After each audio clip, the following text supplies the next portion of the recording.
my name is Bernie, and this is my brand new Quatrevelo.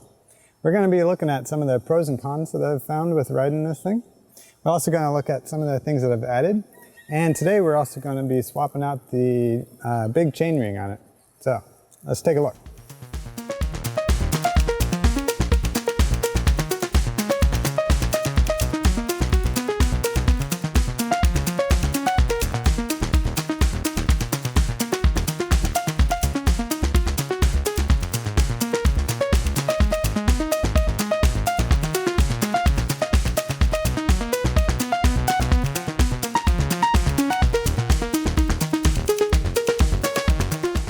There are a lot of great things to say about this Quatrevelo. I got it to ride to work every day in it, and I wanted something that would keep me dry in the winter time. This thing has a great neoprene cover that covers this manhole here to keep me dry when it's raining. And then also this great hood to keep me cool in the summertime when it's hot out. The vent system on it is really good. There's lots of air that comes through the front of it, keeps me cool. And this visor, when I get going in higher speeds, is great to pull down and shield the air from blowing across my face too much. And but there are a couple things that I had to change right away. The first thing was the turn signal indicator. When I first got it had turn signal indicators, but they were located down towards the bottom, so I couldn't really see them when they were activated. So I bought some LED lights and placed them higher up on the dash where I could see them better. And now I don't ever have a problem with leaving them on. It does also have a turn signal beeper, but when you're running down the road and the ambient noise is quite loud, it's hard to hear. It could be a touch louder. I also wanted my cyclocomputer to be visible riding down the road, so I placed it up on top here. I've also added a little security alarm to the velomobile. When I have it parked in a parking lot somewhere, and I'm walking away from it, I just hit the alarm and I don't have to worry about it. This alarm is a motion activated, so I have it mounted on the hood. If someone lifts the hood, the alarm goes off. Another modification that I've done to the velomobile is to add a little soundproofing foam to the compartment that has the rear cog, axle, and suspension system in the rear wheels. This really reduces the noise that comes from that area. I mentioned changing out the front chainring on this thing. Like most normal bikes, they run about 50 to 60 teeth on the front. And with these 20-inch wheels, of course, you need a larger front chainring to compensate for the smaller wheels. So I decided to go for a 75-tooth front chainring. But I've been finding that even that, I'm always running out of gears. So I'm changing that out for an 85-tooth chainring, and going to see how well that does. Let's take a look now at how you can open up the bottom and access the gears in the front. The first thing we're going to do is lay down these pads to protect the paint from any scuffing you might get when you tip it on its side.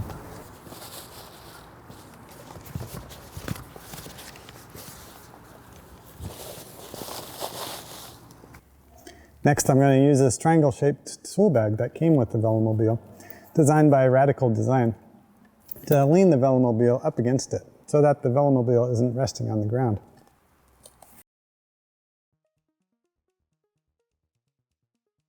Now that the bottom is accessible, we can remove these few screws right here that hold on this bottom panel and access the big chainring.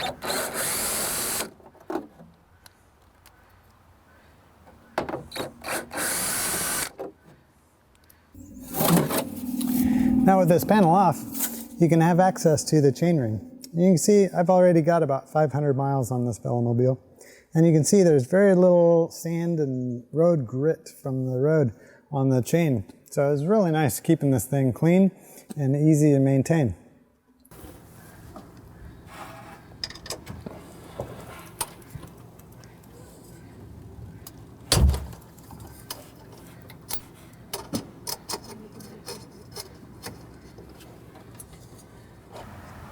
Interestingly, one of the bolts was located underneath the crank arm, so I had to modify one of the wrenches to fit underneath it. One way we can figure out how much chain we need to add is by measuring the difference in the diameters of the two chain rings. It turns out that the new chain ring is 1.5 inches larger than the one I just pulled out. Measuring that on the chain, 1.5 is exactly 2 links. I'm going to have to reduce the length to 1.5 links, reducing it by 1/2 inch. But I think 1/2 inch will be able to work still within the parameters of the pulleys and such in the system. So we'll give it a try.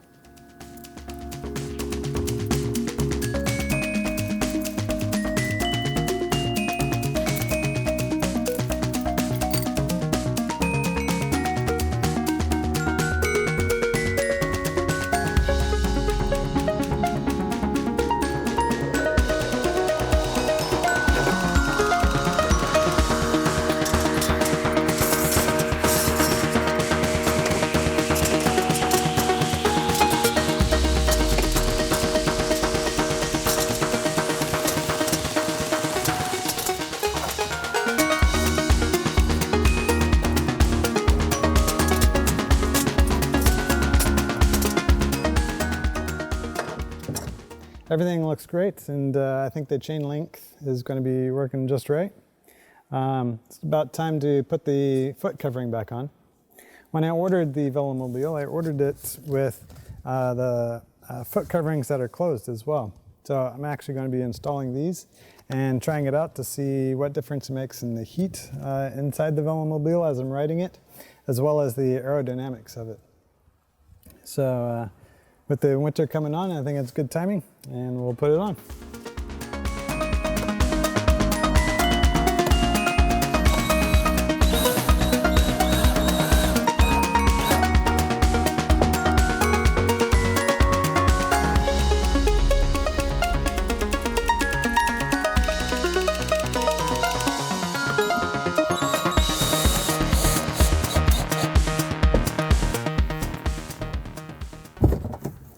Well, everything's put back together, and I can't wait to take it out on the road and try it out.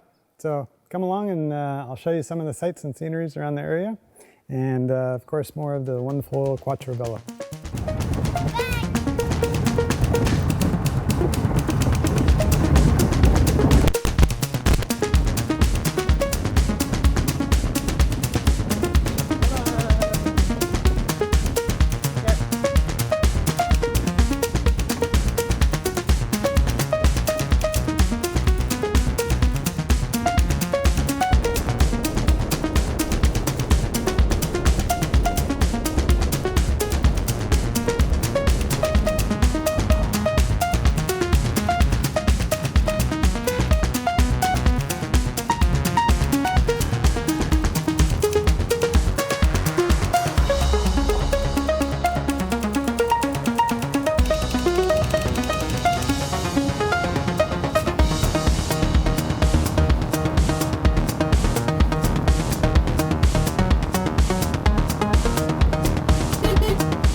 So I've been riding my velomobile for about 2 weeks now, and I'm really liking the larger chainring.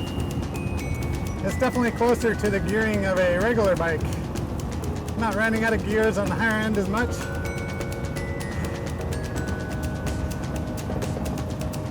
And it's much more comfortable.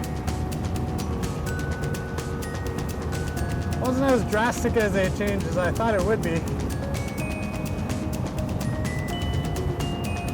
The only drawback that I see is when I use my slump gear,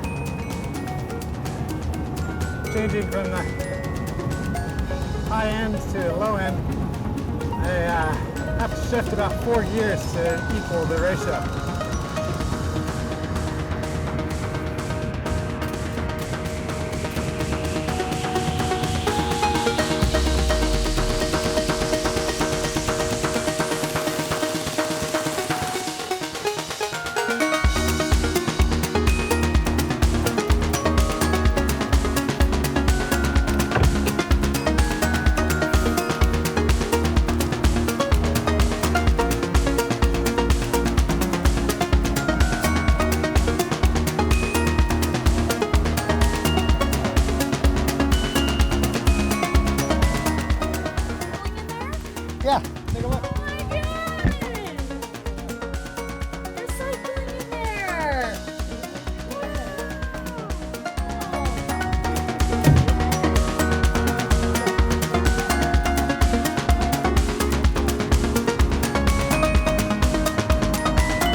Here's a good hill climb for me. This is why I got the slump gear on the front. Reduces my gear ratio down so I can climb things like this in front of me.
Well, I'm back from my ride, and I had a most amazing ride. It was a beautiful day out there.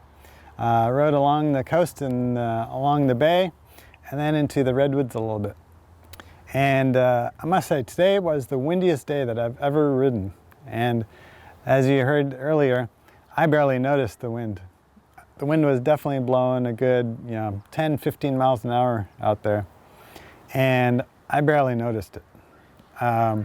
My speed was still about the same. I was running about 20 miles an hour into the headwind of it, and it barely slowed me down at all. So this thing is really great in windy conditions.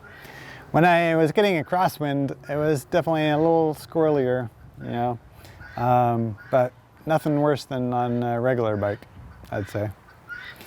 I really like the gear ratio as well.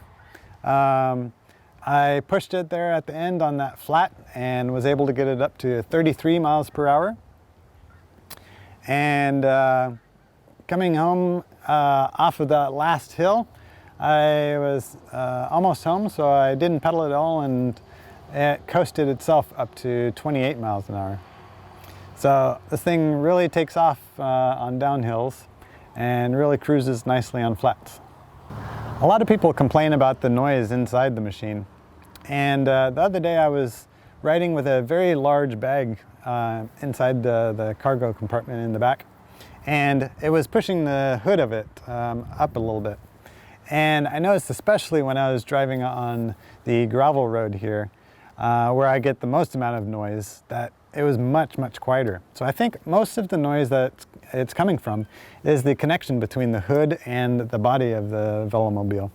So the next thing I'm going to be doing is adding a little foam around the body of the velomobile, so to give it some cushion in between those two connections and see if that really reduces a lot of that noise. I definitely want to thank everyone at Velomobile World. Definitely check out their website at velomobile.nl. And thank you for watching, and I hope you enjoyed it. Until next time.